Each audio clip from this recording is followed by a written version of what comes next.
Next up, we've got Lane Ruggiero, I think is how you say it.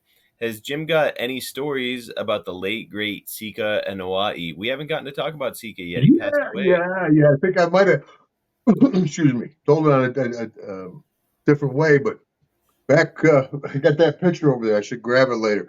When I was breaking in, I started off as Big Jim Duggan, went up to New York, Big Jim, and they called me in the office. They're like, kid, we're going to send you to learn how to wrestle, and we're going to send you to Hawaii.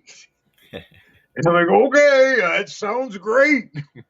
And so they sent me on a plane. They flew me out to Hawaii, and I met Haku out in Hawaii. I've known Haku longer than I've known anybody. This was probably 1980, and we're living in the Chateau Blue. It was there's pimps and prostitutes on Hotel Street. It was a rough joint. And I said, well, yeah, I was talking to Haku. I said, well, we were making $40 a week. He goes, you were making 40.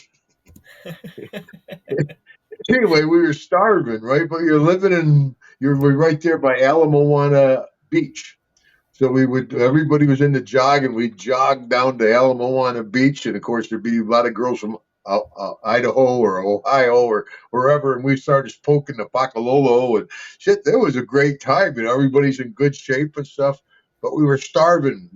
The Chinese buffet hated us. All you can eat. No wrestler, no. Then we all come in at once. Ziploc bags and stuff, I'm But sure. every once in a while, Alpha and Sika would come in from Japan because all the top guys would work for WWF and fly to Japan. On the way back, they'd stop in Honolulu and do a show for the High Chief. And they put me under a mask. I'm like, hi, I'm Jim. How you doing? I like to wrestle. They're like, put a mask on this kid. So I'm wrestling as a convict back then. I said, like, why'd you put this C's on your ears on your mask? I'm like, they're not ears, they're C's for the convict. But anyway, and whenever Alpha and Sika would come in, there was a Victoria Station steakhouse, where they had like the train part sticking out. And they'd take us in and buy us a big steak dinner. All right. Something you remember to the day, the day you die. I mean, we're like meat. Oh my God, rolls.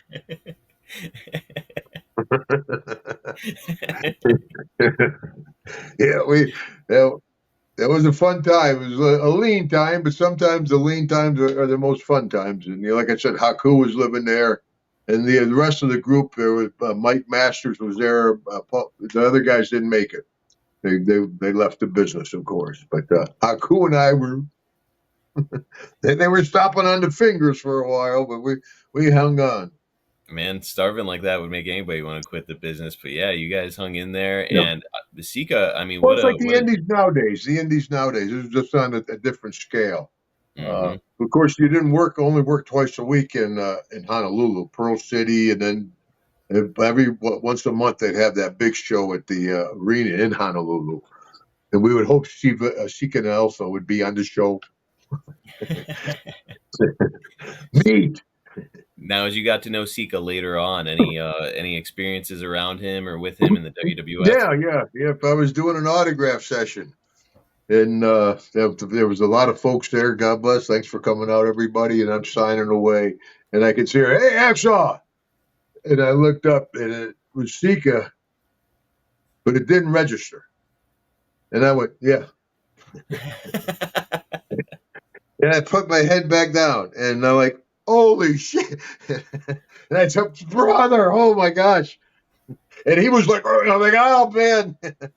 And every time, we tell that story, we've known him for how many years, the 40 years. And of course, every time we see him, because that appreciative of a guy helping a jabroni guy out like that to buy him dinner. It's something I remember to this day as I tell that story. Man, God bless Sika and his family. What a loss. But he's got that family tree has got so many people still in the business. His legacy Bro, lives on through his I son, Roman wrestled so Reigns. many. Yokozuna, I wrestled Yoko. He's gone. Umaga, I wrestled Umaga a lot. He's gone, man. Mm-hmm. Yeah. Man, what a And me and shame. Rikishi are tight. I like Kishi. I get along with Big Kishi. Rikishi's amazing, and Roman Reigns, man, he's lighting the world on fire, and that's Sika's son. So I'm glad that his legacy gets to live on. That's my Next, deal. Thank goodness neither one of my girls wanted to wrestle. You know, everybody like, you don't want to wrestle? No, no. Because you know, if my deal kids come up and go, Hacksaw, I want to be a wrestler. Do you have any advice for me? I said, yes, I certainly do, young fella or young lady. Get golf clubs. That's where the money's at. For and you never a have to lot take a easier bump. on the body too. Yeah, yeah. Jim, if your daughters had wanted to wrestle, would you have discouraged them or tried to help them out? If they really wanted to, I would help them out, of course, if they wanted it. But they just never had any interest in it. I wanted to do a. They wouldn't do it though. I wanted to do an April Fool's deal. I have my girls. They've been in India training. I got Celia and Rebecca, the dangerous Duggan daughters. We've been training. We're going to take the world by storm. I don't know if it's going to be WWE or AEW, but the two girls, the Duggan daughters, are taking over the business. Tough guy, give them a hole, girls. That could They work. slap me over the hole. They're like, "Nah, I thought it'd be a great April Fools, you know." I love Them it. dressed up, they wouldn't go for it. Yeah, they get hot anyway when I took, give them a hole. They're like, Dad. Man, the Of gimmicks are course, when there.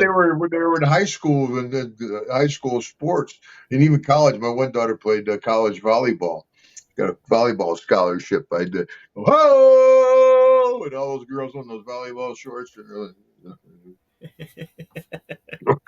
Or worse, my other daughter Rebecca played soccer, and they were down at the soccer field, and I pulled up. I'm on a hill with binoculars. Watching practice, my daughter's like, Dad, it's not the right look. I'm just watching the game. That way I don't have to walk all the way down there.